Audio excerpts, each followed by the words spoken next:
नमस्कार दोस्तों, मैं अभिषेक आज की क्लास में आपका स्वागत करता हूँ। आज हम लोग पढ़ने जा रहे हैं क्लास 12 की 100 नंबर बुक्स में प्रोज सेक्शन में ए पिंच ऑफ स्नफ। कहानी मनोहर मानगोलकर द्वारा लिखित है और इट्स वेरी इंपॉर्टेंट स्टोरी। इसके पहले के वीडियो में हम लोग जाने इस कहानी के बारे में। कहानी के मेन कैरेक्टर है नानू काका, जो राइटर मनोहर मानगोलकर के मामा जी हैं। वो दिल्ली आते हैं किसी मिनिस्टर से मिलने और राइटर मनोहर मानगोलकर नहीं चाहते कि उनके मामा जी आए, फिर भी उनका आना होता है। ठीक है, मनोहर मानगोलकर के बारे में बताया गया था ये राइटर हैं और राइटर का नाम याद रखना भी बहुत ज़रूरी है। एक और चीज़ कि यहाँ जो कैरेक्टर हैं मामा जी के तौर पर नानू काका, वह एक ऐसे पर्सन है जो बहुत बोस्टिंग करते हैं, लंबी चौड़ी हाँकते हैं और झूठ सच वाले आबंडर से अपनी बातों को निकलवाना जानते हैं। तो होता कुछ ऐसा है कि नानू काका एक बार ठान लेते हैं कि अब हमें मिनिस्टर से मिलना है तो मिलना है। ठीक है, तो वो आते हैं और एक सुबह अपने भांजे राइटर को लेकर के जाते हैं नॉर्थ ब्लॉक, जहाँ पर वो चपरासी द्वारा धक्के खाए जाते हैं। एक ब्लॉक से दूसरे ब्लॉक में जाते हैं, ऑफिस धक्के खाने के बाद 3 दिन के बाद की अपॉइंटमेंट मिलती है।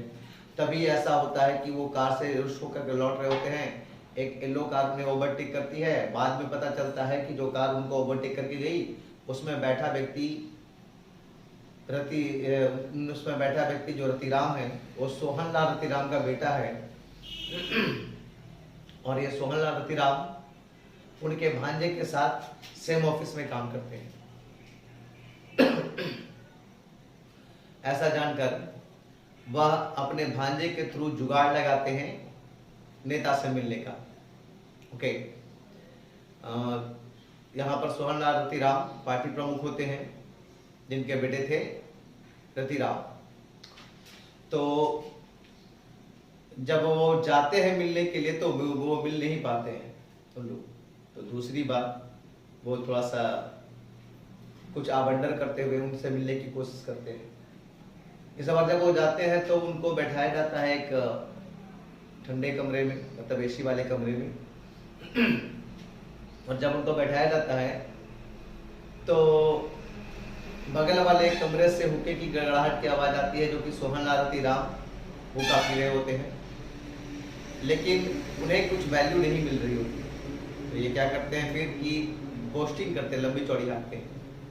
ठीक है, किसी तरह उनके मामा जी को, राइटर के मामा जी नानू काका को ये पता चल जाता है राइटर के थ्रू कि हजरत बरकत अली के ऑफिस में सोहनलाल रतिराम, जो कि पार्टी प्रमुख जिसके यहाँ मिलने गए हुए थे, उनका बेटा काम करने को चाहता है और ऐसा हो नहीं पाता किसी कारण से। तो वो अपनी पहुंच पैरवी शो करते हैं हजरत बरकत अली तक, और उनके इस लंबी चौड़ी आवंडर में पार्टी प्रमुख सोहनलाल रतिराम आ जाते हैं। वो उनसे दौड़े भागे मिलने आते हैं और उसके बाद क्या बातें होती है हम लोग कहानी में जानने जा रहे हैं। अभी तक सोहनलाल रतिराम द्वारा उनके सेक्रेटरी को भेजा जाता है, और सेक्रेटरी को इसलिए भेजा जाता है ताकि वो जाएं और नानू काका के लिए पान, मिठाइयाँ और भी कुछ लाएं। ठीक है, तो now we are going to start from the paragraph number 52। इस सेक्शन में हम लोग पैराग्राफ नंबर 52 से शुरू करने जा रहे हैं। Okay, Nanu Kaka begged away any further explanation. Nanu Kaka further आगे का एक्सप्लेनेशन देते हैं, व्याख्या करते हैं। That should be quite simple. Be announced. I will write and tell HB to do it. नानू काका बोलते हैं कि आप चिंता ना करिए, मैं ओल्ड HB को बोल दूंगा, हजरत बरकत अली को कह दूंगा कि आपका काम कर दे, मतलब आपके बेटे को, जो कि रतिराम है, उनको वो अपने ऑफिस में अपॉइंट कर। कहा गया है don't tell me, don't thank me at all. और इस काम के लिए मुझे जरा भी आप थैंक मत बोलिए, मतलब धन्यवाद मुझे मत दीजिए। After all we are men, in the public eyes, क्योंकि हम लोग जो हैं पब्लिक आइज में, लोगों की नज़र में हम लोग भी तो आदमी ही हैं। ओके, मतलब मैं आपका काम कर रहा हूँ, आपके बेटे को हजरत बरकत अली के द्वारा हजरत बरकत अली के ऑफिस में अपॉइंट करवा रहा हूँ, लेकिन इसके बात के लिए मुझे थैंक करने की आपको जरूरत नहीं है, ऐसा बताते हैं नानू काका। आगे कहा गया है, after all we are men in the public eyes must do thing for one another, और हम लोग पब्लिक आइज में हैं, एक आदमी साधारण आदमी है, हम लोग साधारण आदमी ही हैं, और कहा गया है कि must do think for one another, हम लोगों को एक दूसरे के लिए ही काम करना चाहिए। हा हा, one good turn deserves another, उन्होंने हंसी लगाई हाहा करके और बोला कि वन गुड टर्न, कोई भी अच्छा सा टर्न, अच्छा सा हिस्सा, डिजर्व अनदर, वो दूसरे को डिजर्व करता है। डिजर्व मतलब क्या होते हैं, मतलब कहा जाता है ना, डिजर्व मतलब लायक होना होते हैं, के लायक होना। जैसे हम कहते हैं ही डिजर्व्स किक, वह लातों के लायक है, मतलब वह लतखोर है, ऐसा कहा जाता है। ठीक है, तो यहाँ पर कहा जा रहा है कि one good turn deserves another, एक अच्छे काम से ही तो दूसरे काम का डिजर्व होता है, मतलब एक अच्छे काम दूसरे काम के लायक होता है। पैराग्राफ नंबर 53 पे हम लोग आते हैं। नानू काका open his silver snuff box, अब नानू काका अपने सिल्वर चांदी के स्नफ बॉक्स को खोलते हैं। स्नफ बॉक्स मतलब एक कोई मादक पदार्थ है, जैसे तंबाकू टाइप का, और उसके डिबिया को वो खोलते हैं जो कि सिल्वर का होता है। टुक ए पिंच, और उसमें से एक पिंच, एक चुटकी निकालते हैं। Then flickering and then flicking on his angochha, और फ्लिकिंग मतलब होता है पोंछते हुए, यहाँ पर होंगे, and flicking on his angochha, और अपने अंगोछे में उसे पोंछते हुए ही casually mentioned the name of welfare minister, वह कैजुअली मतलब यूं ही, वह यूं ही वेलफेयर मिनिस्टर की चर्चा उठा देते हैं। किसकी चर्चा उठा रहे हैं? वेलफेयर मिनिस्टर की चर्चा। अब देखिए यहाँ पर कुछ होने वाला है, कहानी यहाँ से एक टर्न लेने वाली है। ओके, अब तक नानू काका अभी सोहन लाल रतिराम के ऑफिस में है, उनसे वार्तालाप हो रही है, अपनी झूठ भरी बातों से वो सोहन लाल रतिराम को अपनी बातों में फंसा लेते हैं, और यहाँ पर वो बात करते करते वेलफेयर मिनिस्टर की चर्चा उठाते हैं।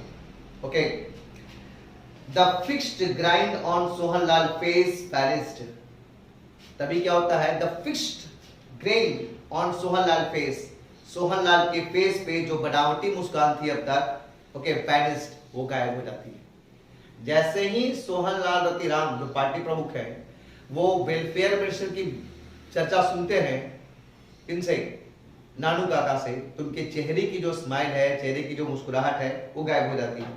Okay, he is a friend of yours, और वो पूछते हैं क्या वो आपका दोस्त है, आपका मित्र है? नानू काका एडमिटेड, नो नॉट एग्जैक्टली, नहीं ऐसा एग्जैक्टली नहीं है, बिल्कुल ऐसा नहीं है। ओके, ये बताते हैं नानू काका। नाउ पैराग्राफ नंबर 55 बोला गया है, I am so glad, okay, I am so glad, मैं खुश हुआ, मैं खुश हूं। सोहनलाल से, सोहनलाल ने कहा। जब सोहनलाल ये जाने, सोहनलाल मतलब सोहनलाल रतिराम, जब ये जाने कि नानू काका वेलफेयर मिनिस्टर के मित्र नहीं है, तो इस बात को जानकर वो खुश हुई। Okay, that man such integrity, 1 minute, that so glad that man such ingratitude gave him a ticket। यहाँ पर एक वर्ड आया है ingratitude, that means अकृतज्ञता होता है। ओके, अकृतज्ञता। तो so glad, okay, that man such ingratitude, वह व्यक्ति तो बिल्कुल क्या है, ingratitude है, अकृतज्ञ है, मतलब कृतज्ञ मतलब कह सकते हैं ऐसे दूसरी तरह से एहसान फरामोश। ओके, जिस पर एहसान भी किया जाए तो वो उसका एहसान का बदला ना चुकाए, तो ऐसे व्यक्ति एहसान फरामोश है। तो वेलफेयर मिनिस्टर के बारे में सोहनलाल रतिराम कहते हैं कि वह तो एहसान फरामोश है। गिव हिम ए टिकट, कहते हैं मैंने उसे टिकट दिलवाई। टिकट मतलब कौन सी टिकट? पार्टी में जब चुनाव में लोग खड़े होते हैं किसी भी जगह से, तो पार्टी प्रमुख टिकट का बंटवारे में प्रमुख भूमिका निभाता है। तो उसी में वो कर रहे हैं कि मैंने उसे टिकट दिलवाई, help him in every way, हर तरीके से उसकी मदद भी की। And what to do I get in return, और पता है आपको कि मुझे रिटर्न में क्या मिला, बदले में मुझे क्या मिला? 56 नंबर पैराग्राफ में है, I turned out of the minister. I turned out that the minister and Lala Sohanlal was the best of friend. मतलब ये बताते हैं कि कभी ऐसा भी जमाना था, ऐसा भी समय था कि जो सोहनलाल के मतलब अब मेरे वो एक अच्छे फ्रेंड हुआ करते थे। Okay, but now at daggers down, लेकिन अब मेरे और उनके बीच में दुश्मनी है। डैगर्स डाउन मतलब होता है दुश्मनी। यहाँ क्या बोला जा रहा है? सोहनलाल रतिराम ये बता रहे हैं कि वेलफेयर मिनिस्टर को मैंने टिकट दिलवाई, बदले में उन्होंने एहसान फरामोशी कर दी। किस तरह से एहसान फरामोशी करी वो आगे पढ़ना है। कहते हैं कि मैंने उनकी हर तरह से मदद की। ओके, हमारे बीच अच्छी दोस्ती भी हुआ करती थी, लेकिन अब हम दोनों के बीच में मतलब सोहनलाल रतिराम और वेलफेयर मिनिस्टर इन दोनों के बीच में अब ड्रैगन ड्रॉन है, मतलब कि दुश्मनी है। ओके, सिंस लास्ट ईयर, कब से ये दुश्मनी है? तो पिछले 1 साल से। When the minister had refused to consider a proposal for his daughter to marry Lalaji's son, ये क्या हुई बात? कहा गया कब से दुश्मनी है? When the minister had refused, जब वो वेलफेयर मिनिस्टर ने रिफ्यूज कर दिया, मना कर दिया, टू कंसीडर ए प्रपोजल, एक प्रपोजल को कंसीडर करने से, मतलब उस पर एक प्रपोजल पर विचार करने से। कौन सी प्रपोजल थी वो? फॉर हिज डाउटर, कि वेलफेयर मिनिस्टर की जो डाउटर थी मैरी, वो विवाह कर ले लालाजी सन, लालाजी के बेटे से, और लालाजी के बेटे थे सोहनलाल। तो सोहनलाल रतिराम अपने बेटे सोहनलाल की शादी के लिए प्रपोजल देते हैं वेलफेयर मिनिस्टर को कि आप अपनी बेटी की शादी मेरे बेटे से कर दें, और इस बात को वो रिफ्यूज कर देते हैं। उस समय से 1 साल गुजर चुके हैं और इन दोनों के बीच में अब डैगर ड्रॉन्स मतलब दुश्मनी है।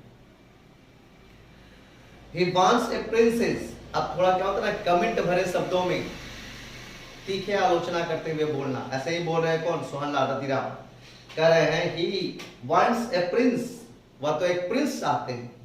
मेरे बेटे को उन्होंने रिजेक्ट कर दिया और चाहते क्या है कि वह एक प्रिंस चाहते हैं, कोई राजकुमार चाहते हैं।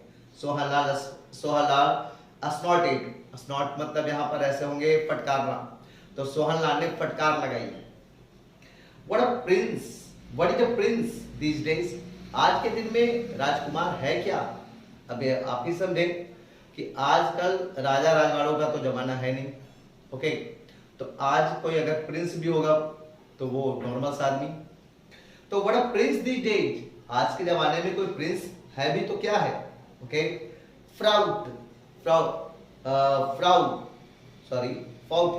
फॉल्ट मतलब होते हैं यहाँ पर कुछ भी नहीं, फॉल्ट।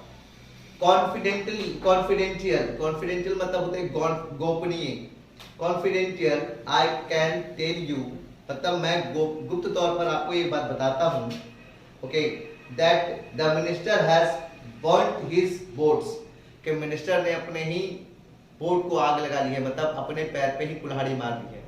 मेरे से दुश्मनी करके उन्होंने अपने ही पैर पे क्या कर ली है? कुल्हाड़ी मार ली है, ऐसा सोहनलाल रतिराम बोलते हैं। I had been surprised if he given a ticket for the next election. मुझे आश्चर्य होगा, बहुत बड़ा आश्चर्य होगा कि अगले इलेक्शन में उन्हें टिकट जो मिल जाए। मतलब ये कहते हैं कि अब उनके टिकट मिलने की संभावना नहीं, पार्टी प्रमुख की बातों को उन्होंने मना किया है और मेरे से दुश्मनी की है, तो अब तो चांसेस ही नहीं कि उनको अगले इलेक्शन में टिकट भी मिलेगा। वेरी सरप्राइज, अगर ऐसा होगा तो मुझे बहुत बड़ी सरप्राइज होगी। Okay, he turns my son down. Okay, turn someone down का मतलब होता है अस्वीकार करना। ओके, तो he turns my son down, वो मेरे बेटे को अस्वीकार कर दिए, रिजेक्ट कर दिए। and wants a prince, और एक प्रिंस को चाहते हैं अपनी बेटी के लिए। वाह। And what is even more funny, कहते हैं वाह। और इससे भी ज्यादा फनी बात क्या है, इससे भी ज्यादा मजाकिया बात है क्या है, I am told that so far they haven't even exchange horoscopes. Horoscopes का मतलब यहाँ पर होते हैं राशिफल। और कहते हैं इससे भी फनी बात है कि अभी तक जहां वो शादी करना चाह रहे हैं जिस राजकुमार से, वहां अभी तक उन्होंने राशिफल भी नहीं बट यानी एक्सचेंज किया है। अब राशिफल क्या एक्सचेंज होता है मैं भी बताता हूं आपको। Even the astrologers on both sides haven't come together to decide whether it would be an auspicious match। auspicious का मतलब होता है शुभ। ओके, यहां तक कि दोनों तरफ के जो एस्ट्रोलॉजर्स होते हैं, ज्योतिषी, वो भी साथ नहीं आए हैं। ओके, कम टुगेदर, एक दूसरे दोनों तरफ के ज्योतिषी भी एक साथ नहीं बैठे हैं। To decide whether it would be an auspicious match, यह डिसाइड करने के लिए कि क्या सही मैच ये होगी भी, मतलब इन दोनों की जो शादी होगी अगर, तो वो सही मैच होगी भी। होता क्या है हिंदू धर्म में कि जब कहीं किसी व्यक्ति की विवाह तय होती है किसी महिला के साथ, तो राशिफल, जिसको जन्म पत्रिका हम लोग बोलते हैं ना, वो मिलाई जाती है, देखा जाता है कितने गुण मिल रहे हैं। तो ये सब बातें कहा गया कि अभी तक उन्होंने राशिफल नहीं मिलवाई है, जन्म पत्रिका का ये नहीं मिलवाए हैं, अभी दोनों तरफ के ज्योतिषी नहीं बैठे हैं, ये भी नहीं पता है कि भाई कि दोनों के गुण मिलेंगे भी कि नहीं मिलेंगे, और चाह रहे हैं कि वहां शादी हो जाए। ठीक है, ये कितनी फनी बात है। डिसग्रेसफुल, नानू काका स्नॉटेड। नानू काका यहाँ पर स्नॉट करते हैं, घृणापूर्वक बोलते हैं, कहते हैं डिसग्रेसफुल, ये तो काफी डिसग्रेसफुल है, काफी घृणित बात है। Okay, disgraceful, what Prince did you से। फिर कहते हैं डिसग्रेसफुल, घृणित बात है ये तो। और उसके बाद एक क्वेश्चन भी करते हैं, नानू काका यहाँ पर सोहनलाल रतिराम जो कि पार्टी प्रमुख है, उनसे क्वेश्चन करते हैं कि व्हाट प्रिंस डिड यू से, किस राजकुमार की बात आप कर रहे हैं। ओके, अभी आपने जो बात की वो कौन से राजकुमार की बात की। अब देखिए यहाँ पर क्या होने वाला है, नानू काका रहस्य लेना चाहते हैं कि ये किस राजकुमार की बात कर रहे हैं। जब नानू काका ये जान जाएंगे कि वो किस राजकुमार की बात कर रहे हैं, तो फिर उस राजकुमार की तरफ का पैरवी लगाकर वो वेलफेयर मिनिस्टर से मिलेंगे। ओके, तो एक षड्यंत्र के तहत वो पूछते हैं सोहनलाल रतिराम से, अच्छा ये अच्छी बात तो नहीं हुई, लेकिन बताइए अब आपके साथ जो हुआ वो अच्छा नहीं हुआ, लेकिन अब ये बताइए कि जिस प्रिंस की बात कर रहे हैं आप, जो राजकुमार की बात कर रहे हैं, जिनसे वेलफेयर मिनिस्टर अपनी बेटी की शादी करवाना चाहते हैं, कौन है वो, कहाँ का राजकुमार है। तो सोहनलाल बताते हैं सम टू पेनी मतलब होते हैं साधारण। ओके, तो सम टू पेनी स्टेट कॉल्ड निन्नौर, है कोई साधारण सा स्टेट, है कोई साधारण सा राज्य कॉल्ड निन्नौर, इसे निन्नौर कहते हैं। ओके, मतलब एक साधारण सा राज्य है, उस राज्य का नाम निन्नौर है, और वहां का वो राजकुमार है जिस राजकुमार से चाहते हैं वेलफेयर मिनिस्टर अपनी बेटी की शादी करवाना। ओके, अब नानू काका के पास यहाँ से एक जानकारी लगी कि वेलफेयर मिनिस्टर अपनी बेटी की शादी करवाना चाहते हैं निन्नौर के राजकुमार से। ओके, अब देखिए जिस तरह से झूठ सच का आवंडन करते हुए नानू काका मिल चुके हैं एक मिनिस्टर, यानी एक मंत्री नहीं कहेंगे, पार्टी प्रमुख कहेंगे, एक पार्टी प्रमुख से मिल चुके हैं सोहनलाल रतिराम से। अब वो चाहते हैं कि नहीं कुछ और भी मिनिस्टर से हम मिल लें जाते जाते, तो अब उनकी अगली टारगेट है वेलफेयर मिनिस्टर। ओके, तो now we are coming to the paragraph number 60। अब हम लोग पढ़े जा रहे हैं paragraph number 60। We left the house soon after that। इसके बाद हम लोग जल्दी से वहां से चले, वहां तो मिल ही लिए थे वो लोग नेता से, तो वो लोग वहां से चलते हैं जल्दी से। नानू काका हैविंग अगेन प्रॉमिस्ड, और जाते जाते नानू काका फिर से प्रॉमिस करते हैं, वादा करते हैं कि नहीं सोहनलाल रतिराम को, that he would write to old HB, कि वो ओल्ड एचबी मतलब हजरत बरकत अली को तार कर देंगे, लिख देंगे, दैट वेरी डे, उसी दिन लिख देंगे, आज जाएंगे तो आज ही लिख देंगे। एज वी ड्रोव अवे, अब जैसे ही हम लोग वहां से चले, ड्रोव अवे मतलब गाड़ी चला के चले वहां से, both Lala ji and his superior secretary were bowing मतलब होते हैं नमन करना, पर बोइंग वो नमन कर रहे थे। जब वो लोग जा रहे थे तो लाला जी और उसके जो सेक्रेटरी थे वो भी सीनियर सेक्रेटरी, सुपीरियर सेक्रेटरी, वो दोनों नमन कर रहे थे, अभिवादन कर रहे थे फ्रॉम द पोर्च। पोर्च का मतलब होता है बरामदा। ओके, बरामदे से वो लोग नमन कर रहे थे, अभिवादन कर रहे थे। ओके, अब देखिए जब आए थे तो कोई उनको पूछने वाला भी नहीं था, और अब जा रहे हैं तो अपनी इतनी पैठ मजबूत करके जा रहे हैं झूठ सच की बातों से कि सुपीरियर सेक्रेटरी और खुद सोहनलाल रतिराम उनको विदा कर रहे हैं अपने बरामदे से। नाउ पैराग्राफ नंबर 61, नानू काका वाज स्ट्रेंजली साइलेंट। नानू काका बिल्कुल अनोखे तौर पर, स्ट्रेंजली अजीब तरह से साइलेंट थे। अब शांत रहने का मतलब ये होता है कि मन में कुछ चल रहा है। कहा जाता ना कि तूफान आने से पहले शांति रहती है, तो कुछ इसी तरह की शांति थी। मतलब अभी कोई बड़ा प्लान नानू काका के मन में चल रहा था।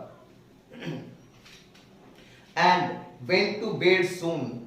हाँ, तो नानू एंड कहा गया, फिर से मैं पढ़ता हूं, नानू काका was strangely silent that evening. उस शाम को नानू काका बिल्कुल अनोखे तौर से शांत थे। एंड वेंट टू बेड सून, और जल्द ही वो सोने के लिए भी चले गए थे आफ्टर डिनर करने के बाद। But in the morning he was chirpy again. लेकिन सुबह जैसे ही वो जगे तो वो फिर से चर्पी थे। चर्पी मतलब होता प्रसन्न, ठीक है। सुबह जब वो जगे तो वो फिर से प्रसन्न थे। Now paragraph number 62, we are going to the minister's house this morning, he announced. उन्होंने घोषणा की, बोला अपने भांजे को, सोहनलाल रतिराम को, we are going to the minister's house this morning, कि आज सुबह हम लोग मिनिस्टर साहब के घर जा रहे हैं। कौन से मिनिस्टर? वेलफेयर मिनिस्टर, जिसकी चर्चा पिछले दिन हुई थी सोहनलाल रतिराम के साथ उनकी। Not be please uncle, I appealed. Writer बोलते हैं कि नहीं नहीं मामा जी मुझे छोड़ दीजिए। ओके, मैंने अपील की, ये अपील जाहिर की उन्होंने कि नहीं नहीं मुझे तो छोड़ ही दीजिए प्लीज, कृपया। तो पैराग्राफ नंबर 64 में कहा गया है, he inhaled some snuff before he spoke। अभी नानू काका कुछ बोलते इससे पहले उन्होंने क्या किया? इनहेल किया। इनहेल का मतलब होता है सांस के द्वारा ग्रहण करना।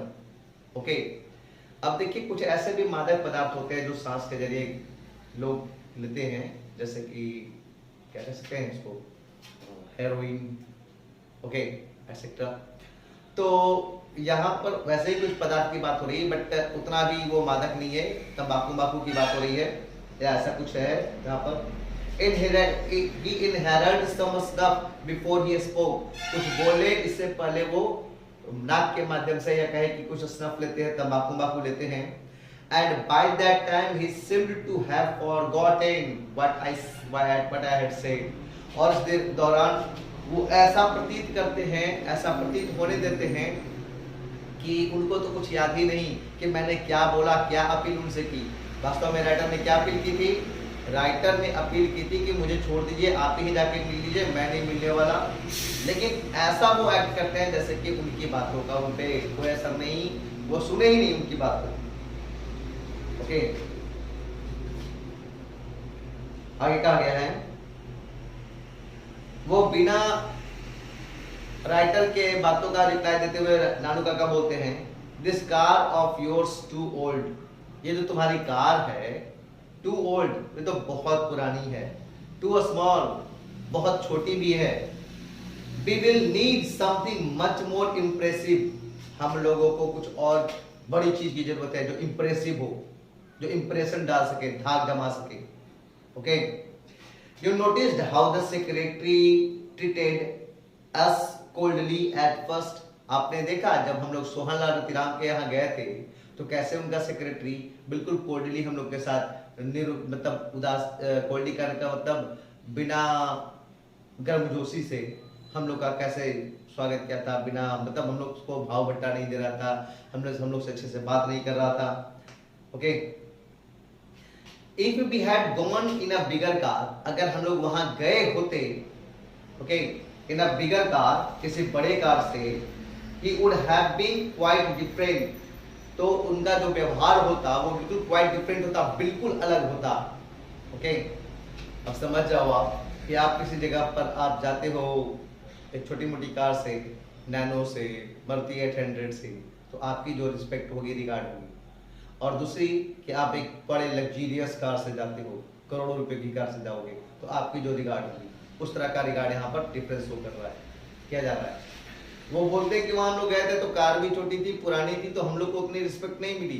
समझ गया सेक्रेटरी कि हम लोग बहुत पहुंचे हुए आदमी नहीं है, तो इस बार वो गलती नहीं करनी है, अभी हम लोग कोई बड़े कार को अरेंज करें, ऐसा नानू काका बता रहे हैं अपने भांजे मनोहर मानगुलकर को।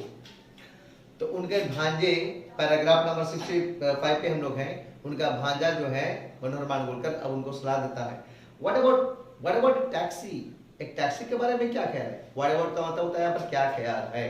जैसे व्हाट अबाउट मी, मेरे बारे में क्या ख्याल है। व्हाट अबाउट यू, आपके बारे में क्या ख्याल है। व्हाट अबाउट दिस बुक, इस किताब के बारे में क्या ख्याल है। व्हाट अबाउट आवर कंट्री, हमारे देश के बारे में क्या ख्याल है। तो लाइक दैट, ओके। तो व्हाट अबाउट टैक्सी, एक टैक्सी के बारे में क्या ख्याल है। पैराग्राफ नंबर 66 में कहा गया है नॉट अ टैक्सी, नहीं, एक टैक्सी नहीं चलेगा। A private car driven by liveried chauffeur, okay. Liveried मतलब क्या होते हैं, लिवरीड का मतलब होता है वर्दीधारी। आपने देखा है कि कोई बड़े रईस जब कार चलवाते हैं अपनी, उनका जो ड्राइवर होता है एक वर्दीधारी होता है, वर्दी पहने होता है, तो वैसे ही वो वर्दीधारी ड्राइवर चाहते हैं। चॉपर का मतलब होता है चालक। नो नॉट अ टैक्सी, नहीं टैक्सी नहीं चलेगी। आप एक private car driven by liveried chauffeur, हमें तो एक प्राइवेट कार चाहिए, वो भी ऐसा जिसका चालक हो कोई वर्दीधारी, चालक भी हो और वो वर्दीधारी हो, okay. The bigger the better, car जितनी बड़ी होगी उतना बेहतर, ओके, ऐसा बोलते हैं नानू काका। तब उनके भांजे बोलते हैं I remembered that, मुझे याद है कि an acquaintance of mine, कि मेरे एक परिचय में has been trying to sell for some months, कि कुछ महीनों से बेचने की कोशिश कर रहे हैं an enormous stately outlandish car, एक बहुत ही विशाल आकर्षक सी कार। राइटर बोलते हैं कि मेरे परिचय में कुछ है लोग, ठीक है, जो ये जो बेचने की कोशिश कर रहे हैं बहुत ही आकर्षक और विशाल आकर्षक शिकार, okay. that would have only been built for a court procession मतलब होता है बारात। इस कार का उपयोग सिर्फ बारातियों के लिए बारात के लिए किया जाता है, बारात के लिए। I told नानू काका about it, मैंने नानू काका को इसके बारे में बताया, यानी राइटर ने नानू काका को इसके बारे में बताया। अब देखिए कुछ ऐसे भी कार होते हैं जो काफी लग्जरियस होते हैं, काफी महंगे होते हैं, और उनका उपयोग सिर्फ और सिर्फ बारात पार्टी के लिए किया जाता है, मतलब बारात आती है ना, तो बस दूल्हे के लिए उसका उपयोग किया जाता है। तो ऐसे कार की बात हो रही है, ओके। तो यहाँ पर अब बोलते हैं नानू काका, क्या बोलते हैं, that's it, हाँ बिल्कुल यही चीज। We will take it out for a brief मतलब होता है थोड़ी देर, ओके। तो we will take it for a brief trial, हम लोग इसे थोड़ी देर के लिए ट्रायल पे ले लेंगे, ओके।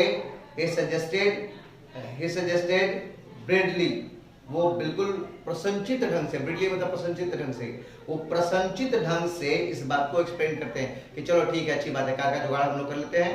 कहेंगे कार वाले को, जो बेचने वाले हैं उनको, कि हम लोग इसको ट्रायल पे ले जा रहे हैं, और ट्रायल पे ना ले जा करके मिनिस्टर के यहाँ ले जाएंगे और अपनी धाक जमाएंगे, ऐसा मन में चल रहा है नानू का।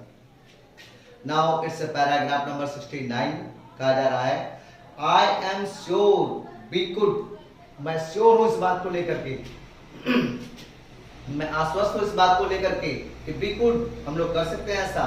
आई सेड, मैंने कहा, if we to like genius buyers, अगर हम लोग प्रतीत हो एक जीनियस बायर के रूप में, मतलब बता रहे हैं नानू काका के जो भांजे हैं कि अगर हम लोग एक जीनियस बायर्स के रूप में प्रतीत हो, हम लोग अगर ऐसे दिखे कि हाँ हम लोग कार खरीदने वाले ही हैं, ओके, तो ऐसा हो सकता है। बट डू बी, लेकिन क्या हम लोग दिख सकते हैं उतने रईस, okay. These motor cars touts का मतलब होता है दलाल। These motor cars touts can smell a rich man a mile off, ये जो मोटर कार के जो दलाल होते हैं महंगी गाड़ियों के, वो अमीर आदमी को दूर से ही पहचान लेते हैं। ओके, स्मेल का मतलब यहाँ पर पहचानना होंगे। तो 70 पैराग्राफ नंबर 70 में हम लोग देखते हैं, you leave that to me. Nanu Kaka बोलते हैं अरे ये सब छोड़ दो मेरे पे, ठीक है, you leave that to me, ये आप मेरे पे छोड़ दो। नानू काका सेड, नानू काका बोले, you just leave that details to me, बस तुम इतना करो कि वो जो कार का डीलर है उसका आप बस मुझे डिटेल दे दो। 71 पैराग्राफ में कहा गया है, एंड व्हाट अबाउट दिस लिब्रिक चॉपर आई आस्क्ड। मैंने पूछा ठीक है मैं कार की डिटेल तो दे दूंगा। भांजा पूछ रहा है लेकिन ये जो आप बर्दीधारी चालक बोल रहे हैं वो कहां से अरेंज होगा? ओके, मैंने पूछा, यानी कि राइटर पूछ रहे हैं। तो बताया जाता है नानू काका के जरिए, यू ऑफ कोर्स, तुम रहोगे और कौन, मतलब बर्दीधारी चालक नानू काका अपने भांजे को बनवाने वाले।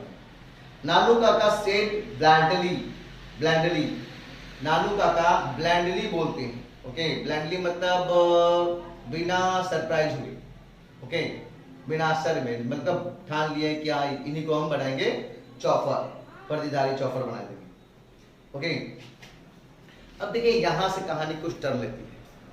नानू काका चाहते हैं वेलफेयर मिनिस्टर से मिलना, लेकिन पिछली गलतियों को दोहराना नहीं चाहते।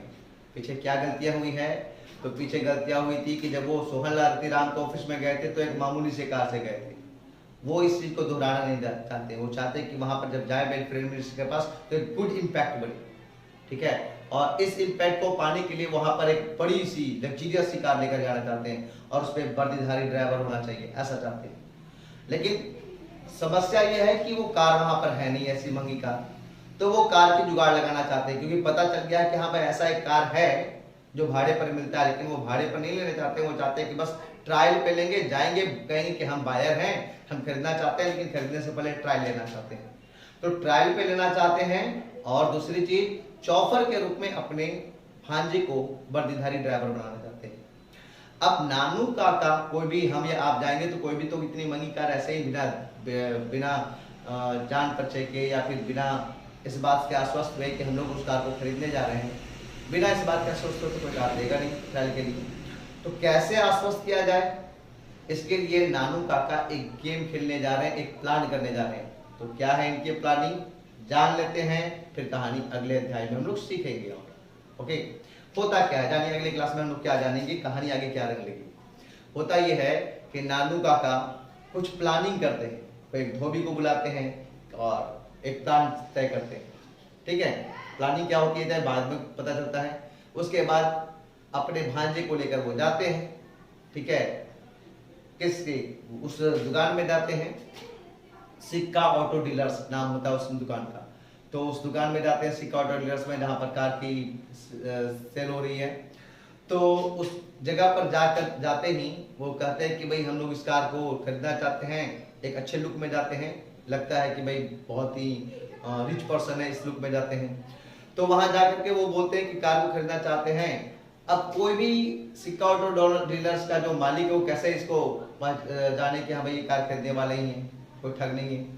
तो इसके लिए उन्होंने जो प्लानिंग तय की होती है वो होता है, धोबी दौड़ा दौड़ा आता है और एक कोट देता है उन्हें कि मालिक आपने अपने कोट में 1000 की चेक छोड़ दी है, और देखिए ये आपने पीटने के लिए, साफ करने के लिए दे दिया था, और अब ये मेरे पास चेक है, लीजिए आप अपनी चेक ले लीजिए। मतलब वो शो करना चाहते हैं नानू काका, वो जानबूझ के अपनी पैकेट में चेक रख देते हैं, उसके बाद धोबी को दे देते हैं और कहते हैं कि जब वहां रहूं तो लौट के आना तुम, और मुझे शो करना कि ये चेक आपकी रह गई थी आपकी पैकेट में, साफ करते समय मैंने देखा और लौटा रहा हूँ। तो ऐसा ही होता है, उस समय जमाने में शायद 1000 रुपये बहुत मायने रखते होंगे। तो इस बात को सुनकर नानू काका बोलते हैं वहां पर कि अरे ये ऐसे 1000 रुपये तो मैं इधर किधर कहीं कहीं रख देता हूँ, मुझे तो याद भी नहीं रहता।